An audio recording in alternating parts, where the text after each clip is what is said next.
আচ্ছা, বর্ধমান বিশ্ববিদ্যালয়ের fixed deposit যে তোলপাড়, অনেক বড় দুর্নীতি রয়েছে। হাইকোর্টে ইতিমধ্যে মামলা চলছে। শামীম আহমেদ সাহেব তিনি গোটা লড়াইয়ের ময়দানে রয়েছেন।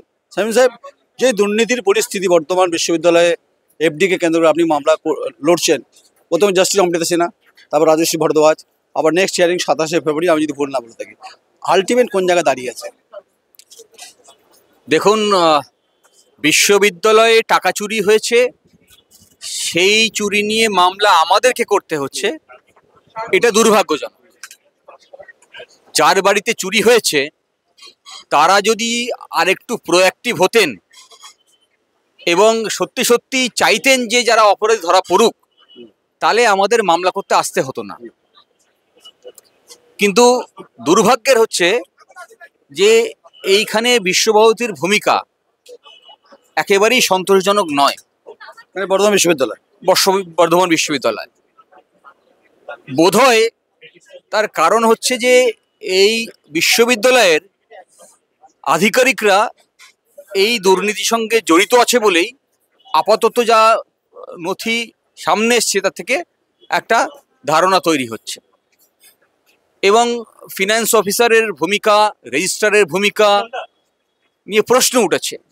কারণ যে নথি আমরা এখনো পর্যন্ত আদালতে দাখিল করেছি তাতে আমরা দেখিয়েছি যে এই যে প্রিম্যাচিওর এফডি তাকে ড্র করা হচ্ছে, তার যে পারমিশন তা দিচ্ছে হচ্ছে রেজিস্ট্রার এবং ফিনান্স অফিসার দুজনে কাউন্টার সাইন করে। ফলে তা যাচাই করতে হবে। এখনো পর্যন্ত সিআইডি তদন্ত করছে, সন্তোষজনক নয়। কারণ আমরা আশা করেছিলাম এই ধরনের অর্থনৈতিক অপরাধে, যা এর আগের দিন আদালত জানিয়েছিল যে তারা ফিনান্সিয়াল ক্রাইম করেন, ক্রাইমে যারা এক্সপার্ট তাদের সাহায্য নিয়ে করতে পারেন, তা হয়নি এখনো পর্যন্ত। ইডিকে নির্দেশ দিয়েছিলেন রিপোর্ট ফাইল করার জন্য, ইডি একটা রিপোর্ট ফাইল করেছে এবং ইডির যিনি আইনজীবী তিনি জানিয়েছেন যে ইডি একটা কেস রুজু করেছে। ফলে ইডিকে পরের দিন আবার রিপোর্ট ফাইল করতে বলেছে। ইডি এই ধরনের অর্থনৈতিক অপরাধের ক্ষেত্রে উল্লেখযোগ্য ভূমিকা পালন করতে পারে যদি তারা নিরপেক্ষভাবে বিচার করে। আমরা দেখতে চাই, আমরা আশা করি যে সেই তদন্ত আগামী দিনে হবে এবং যারা অপরাধী তারা সাজা পাবে। কারণ এই ধরনের ঘটনা যেখানে আমরা দেখতে পেয়েছি এখনো পর্যন্ত যে ইউনিভার্সিটি কোনো রেজলিউশন নেয়নি, এই ধরনের প্রিম্যাচিওর উইথড্র করতে গেলে এফডি ভেঙে, সেক্ষেত্রে যে রেজলিউশন লাগে in terms of act statute of the university, তা এখনো পর্যন্ত আছে বলে ইউনিভার্সিটি জানায়নি। বরং জানিয়েছে যে এই ধরনের ঘটনা ক্ষেত্রে কোনো সিদ্ধান্ত ইউনিভার্সিটি নেয়নি। সেক্ষেত্রে রেজিস্ট্রারের সই কী করে আসে, সেক্ষেত্রে ফিনান্স অফিসারের সই কী করে আসে, সেই প্রশ্ন তো থাকবে। সেই প্রশ্ন কতটা তদন্তকারী সংস্থা যারা কাজ করছেন, তদন্ত করছেন, তারা বার করতে পারছেন তা দেখতে হবে। এছাড়াও আপনারা জানেন পিএমএলএ অ্যাক্টে ব্যাংকিং অথরিটি যারা, সেটা এখানে ইউকো ব্যাংক আছে, সেন্ট্রাল ব্যাংক আছে, তাদের দায়িত্ব হচ্ছে ইডিকে জানানো সেকশন 12-এর সেই কমপ্লায়েন্স তারা করেছে কিনা সেটা জানতে চেয়ে কোর্ট রিপোর্ট ফাইল করতে বলেছে, রিপোর্ট দাখিল করেছে। যেহেতু তা এখনো তদন্তের অংশ, তা এখন বাইরে প্রকাশে আসবে না, কিন্তু সেখানে ব্যাংকও জড়িত আছে কিনা সেটাও খুঁজে দেখতে হবে।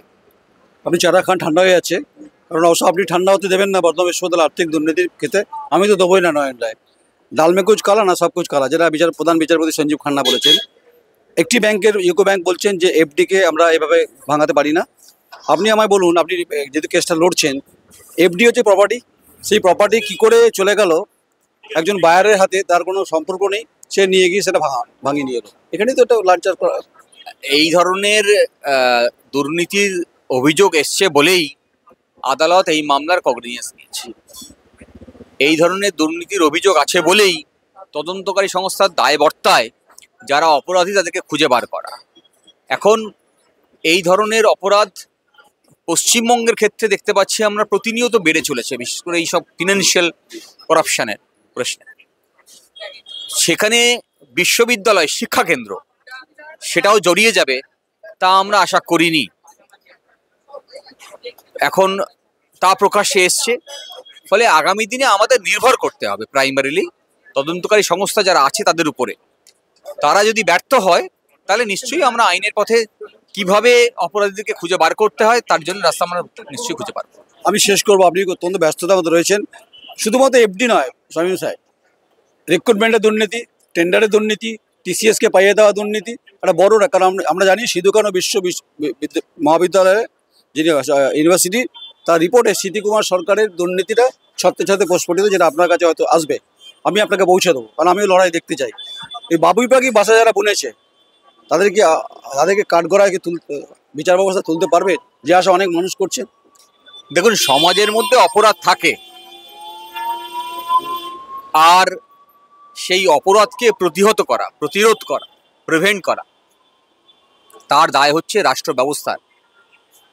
তাই পুলিশ থাকে যারা ল অ্যান্ড অর্ডার মেনটেন করে, এই আইন শৃঙ্খলা রক্ষার দায়িত্বের জন্য একটা ডিপার্টমেন্ট আছে, হোম ডিপার্টমেন্ট। কিন্তু যখন রাষ্ট্র ব্যবস্থার দায়িত্বে যারা আছে তারাই যদি এই দুর্নীতির সঙ্গে নিজেদেরকে নিমজ্জিত করে ফেলে, যদি রাষ্ট্র ব্যবস্থার এই যেই অর্গানগুলো আছে, অ্যাডমিনিস্ট্রেশনের অর্গানগুলো, এরা যদি দুর্নীতির সঙ্গে নিজেদেরকে সম্পৃক্ত করে ফেলে, তখন অপরাধ আর অপরাধীকে বিচ্ছিন্ন করা মুশকিল হয়ে যায়। ফলে এই প্রশাসনের দায়িত্বে যারা আছে, যাদের নিরপেক্ষ তদন্ত করার কথা ছিল, যাদের এই আইন শৃঙ্খলা রক্ষার দায়িত্বে ছিল, তাদেরকে নিশ্চিত করতে হবে আগামী দিনে যাতে আইনের পথে শাসন করা যায়, রুল অফ ল প্রিভেল করে। আর যদি তারা ব্যর্থ হয় তাহলে আমরা আদালতে থাকবো, আমরা সেই লড়াই চালিয়ে যাব, যাতে অপরাধীদের চিহ্নিত করা যায়, অপরাধ মুক্ত একটা সমাজ গড়ে তোলা যায়, সে লড়াই আমরা থাকবো। শামীম সাহেব, অনেক অনেক ধন্যবাদ আপনাকে, আপনি লড়াইটা করছেন, এই লড়াইটা আমাকেও করতে হচ্ছে। সিধু কানু ইউনিভার্সিটির ভাইস চ্যান্সেলর ছিলেন দীপক রঞ্জন মণ্ডল, যা রিপোর্টে রয়েছে। আপনাকে অনেক অনেক ধন্যবাদ, আপনি লড়াইয়ের ময়দানে থাকুন। এবং আমরা কার্যত বর্ধমান বিশ্ববিদ্যালয়ের আর্থিক দুর্নীতি তছরূপের যে মামলা শুনানি হাইকোর্টে চলছে, অপেক্ষায় থাকলাম। আমরা কোনোভাবে এখানে কম্প্রোমাইজ সাংবাদিকতা করবো না, এটা নয়নটায় কথা দিচ্ছে। নমস্কার, আমি নয়নটায়, আমার চিত্র সাংবাদিক ঐন্দ্রা ব্যানার্জি, হাইকোর্ট।